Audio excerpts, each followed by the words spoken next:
सादर प्रणाम। त्रीणी पदा विचक्रमे विष्णुर्गोपा अदाभ्यः अतो धर्माणि धारे।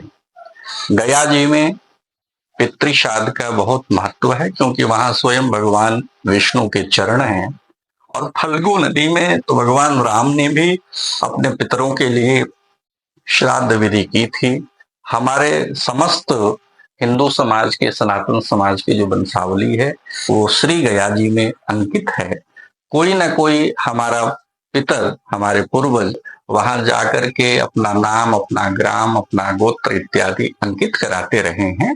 कुछ 150 वर्षों से अब ये परंपरा बिगड़ी है। फिर भी अगर आपको अपने 150 वर्ष पहले के किसी पूर्वज के नाम की जानकारी हो, गोत्र की, गांव की जानकारी हो, तो आप गया जी में जाकर के जब वहां अपने खाते को पंडा जी से खुलवाते हैं तो उसमें आपको पीछे की सारी पीढ़ियों का रिकॉर्ड मिलेगा।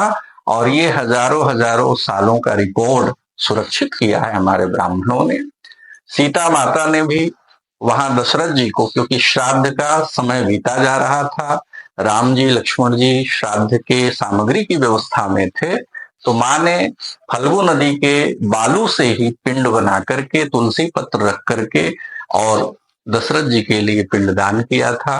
किंतु जब राम जी, लक्ष्मण जी सामग्री लेकर के आए तो गौ माता ने, फल्गु नदी ने, तुलसी जी ने, पीपल के वृक्ष ने भी जब ऐसा कहा कि सीता जी के द्वारा पिंडदान नहीं किया गया है, तो सीता माँ ने उनको श्राप दिया।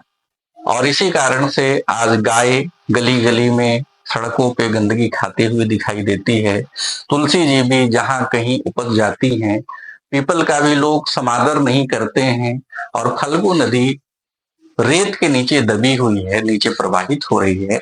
रेत हटाने पर ही फल्गु नदी के दर्शन होते हैं। तो इतना पितृ कार्य का महत्व है।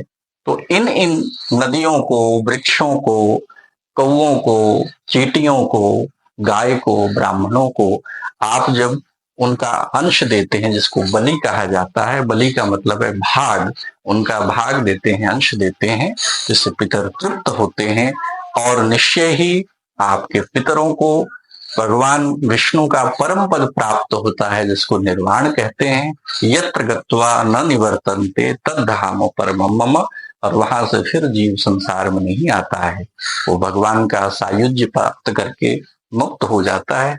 हम पितरों की मुक्ति के लिए गया जी न जा सके, बनारस न जा सके, प्रयाग न जा सके, हरिद्वार न जा सके, बद्रीनाथ न जा सके, तो अपने घर में ही योग्य ब्राह्मण को बुला करके पितृतर्पण और श्राद्ध करवाएं। इससे हमारे पितरों की मुक्ति होगी और हमारी चतुर्दिक समुन्नति होगी, सुख, संपत्ति और ऐश्वर्य बढ़ेगा। आप लोग पितरों का आशीर्वाद ग्रहण करके, पितरों के महत्व को समझ करके और अपने सनातन धर्म की परंपरा को, गोत्र परंपरा को अक्षुण्ण रखें, क्योंकि धर्म की रक्षा से ही हमारी रक्षा होती है। और धर्म का अगर हम कहीं भी ब्रेक करते हैं, नाश करते हैं, हम मर्यादा को तोड़ते हैं, तो हमारे जीवन में दुख, कष्ट, संकट आने प्रारंभ हो जाते हैं। तो आप सब लोग परंपरा को, मर्यादा को अगली पीढ़ी को सौंपे, ताकि अगली पीढ़ी भी इस सनातन की श्रृंखला को आगे बढ़ाती रहे और सनातन धर्म की चारों दिशाओं में जय जयकार होती रहे। आपके पितरों का नाम और वंश की परंपरा चलती रहे। इसी भाव के साथ हम सब अपने अपने पितरों को नमन करें, प्रणाम करें, ताकि पितृदेव प्रसन्न होकर के हमें अपना आशीर्वाद दें। परिवार में सब स्वस्थ हो, सब में प्रेम हो, हमारी बरकत हो और हम जो कार्य करें वो निर्विघ्न संपन्न हो। ये केवल और केवल पितरों के आशीर्वाद से ही संभव है। जय जय सिया राम।